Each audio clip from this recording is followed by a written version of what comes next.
ऐन हिवाळी अधिवेशनाच्या काळातच शिवसेना ठाकरे गटाचे नेते अंबादास दानवे यांनी एक व्हिडिओ बॉम्ब फोडलाय।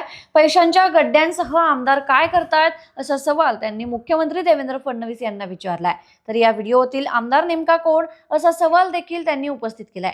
या व्हिडिओमध्ये शिवसेना शिंदे गटाचे आमदार महेंद्र दळवी दिसून येत आहेत। यामुळे राजकीय वर्तुळात एकच खळबळ उडाली आहे। अंबादास दानवे यांनी एक्सवर व्हिडिओ पोस्ट करत म्हटले की या सरकारकडे फक्त शेतकरी कर्जमाफीला पैसा नाही, बाकी सगळं ओके आहे।